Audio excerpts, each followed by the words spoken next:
Anak yang soleh itu anak yang tahu kalau dia seorang laki-laki nanti, secantik apapun istrinya, selucu apapun anak-anaknya, sebanyak apapun harta yang dia miliki, sehebat apapun dia di mata anak buahnya, demi Allah, orang tua tidak pernah menjadi nomor 2 dalam hidup. Ini banyak orang yang suka salah ini. Cuma gara-gara dunia, orang tua panjang mata menanti kedatangan anak. Jangan ya, jangan. Anak yang soleh tahu sekali, sampai kapanpun ibumu, ayahmu, sampai kapanpun. Dunia nggak membuat dia lupa ada berkah keramat dunia hidup di atas muka bumi ini. Dia nggak repot datang ke makam-makam para wali. Orang tua nomor 1 yang dia temui. Ini orang hebat. Ini banyak di antara kita, makam-makam didatengin, di mana saja didatengin, ngalap berkah. Orang tua panjang mata, berlinang air mata menanti, mana anakku?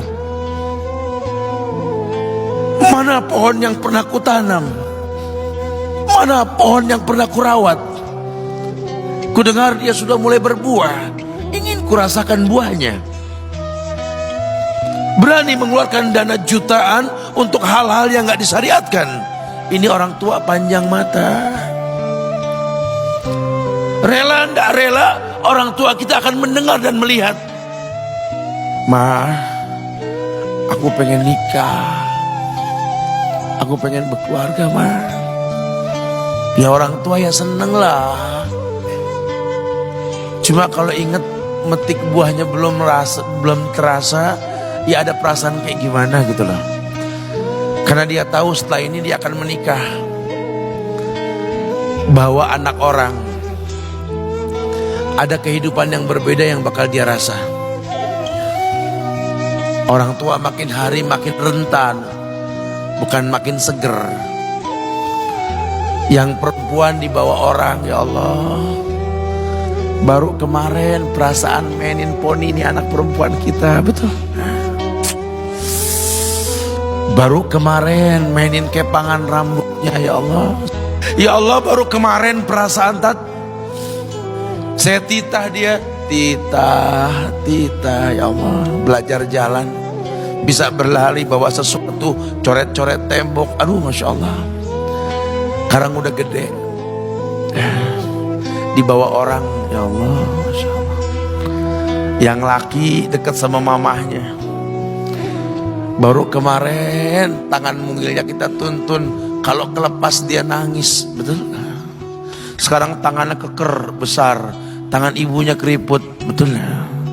Mau nangkep tangan anak pun sudah mulai susah.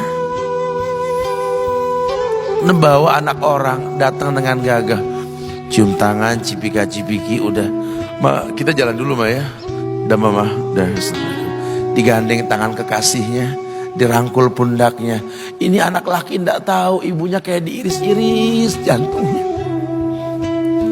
Dia lihat tangannya yang keriput, ya Allah. Udah berapa lama tangan ini nggak dibawa sama anak ini? Udah berapa lama tangan ini nggak digandeng sama anak saya? Kita merasa bangga akur merangkul istri kita, ibu kita ngelihat pundaknya. Udah berapa lama pundak ini gak dirangkul seperti itu, ya Allah. Dulu aku berdandan secantik-cantiknya, ku dandankan anaknya, ku bawa di hadapan kawan-kawanku bangga. Lihat anakku. Tapi dia gak pernah berdandan rapi membawa aku ke hadapan teman-temannya. Lihatlah ibuku. Ibunya sudah kebayang, ya Allah, ini anak bakal minta nikah sebentar lagi. Yang wajar kalau orang nanam pohon pengen metik buah, wajar. Ini buah belum terasa, pohon sudah mau dibawa, kebayang tidak? Ya Allah. Mulai dia kebayang. Sehingga rasa-rasa seperti ini menjadi tumpukan rasa di hati orang tua kita, yang nanti pada akhirnya dia pun bakal kembali ke hadirat Allah, kita pun bakal kembali ke Allah, betul? Sementara yang namanya kemuliaan datang dengan cara sabab yang benar. Ridallah fi ridal walidain wa sukhtullah fi sukhtil walidain. Ridanya Allah ada di ridho orang tua, murkanya pun sama. Karena semua ibadah yang dia lakukan berujung pada surga. Dan yang paling gampang ketika dia mau menaklukkan dunia, demi Allah, berkah orang tua dulu yang dia ambil. Ini dirasa oleh orang mulia yang Nabi katakan, innahu min ahlis sama, innahu min ahlis sama. Manhu? Siapa dia? Sahabat, manusia yang pernah hidup zaman sahabat tapi nggak ketemu Rasul, yang bernama Uwais Al-Qarni, pemuda miskin pengembala kambing di negeri Yaman. Padang tandus yang dia tinggal di situ, yang dia kesampingkan hidupnya untuk ibunya, untuk ibunya.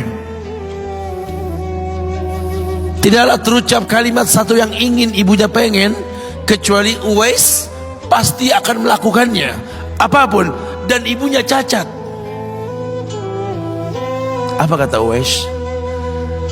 Tidak akan pernah terlontar kata dari mulut ibuku kecuali kan kulakukan yang dia inginkan. Masya Allah. Ibunya cacat dan dia menomorduakan diri, yang penting orang tuanya dulu. Hingga satu waktu ibunya berkata, wahai Uwais, ibu sudah tua. Andai kematian mendatangi ibu, ada beberapa keinginan yang ibu pengen merasakan keinginan tersebut. Mungkin enggak ya? Apa Bu? Katakan. Ibu pengen haji. Bengong, Wais, ya Allah Bu, ini Yaman, Hadramaut, yang sekarang saja pesawat itu bisa 3 jam menuju Saudi itu, 2 jam lebih lah menuju Saudi. Ini lebih jauh lagi, kebayang berapa ratus kilo, berapa ribu kilo nggak tahu. Ya baiklah ibu, kata Uwais, aku tidak pernah menolak permintaan ibuku, tapi kali ini aku tidak bisa menjawab karena mikir gimana caranya ini. Apalagi dia seorang pemuda yang punya penyakit sopak, ada tanda-tanda putih di bagian badan itu kayak pano besar gitu tuh. Udahlah, terserah gimana nantilah. Yang penting ini nomor 1 dalam hidup ini. Dia beli seekor anak sapi, digendong tiap hari itu sapi sama si Uwais menuju puncak gunung. Turun lagi, gendong ke atas, turun lagi tiap hari. Sampai orang bilang, Uwais gila no.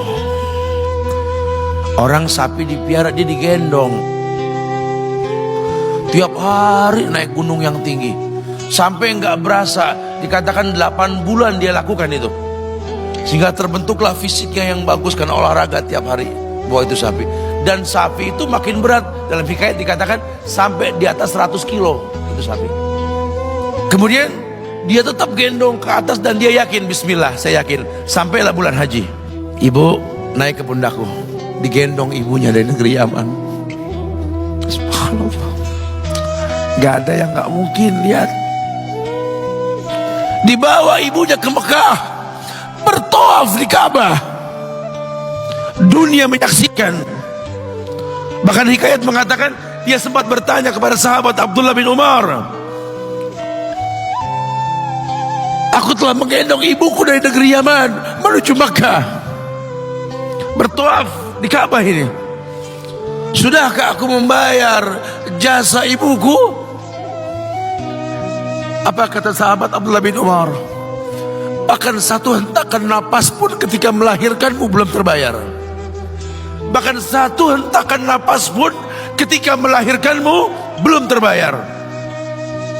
Dia selesaikan tawafnya, dia selesaikan tawafnya.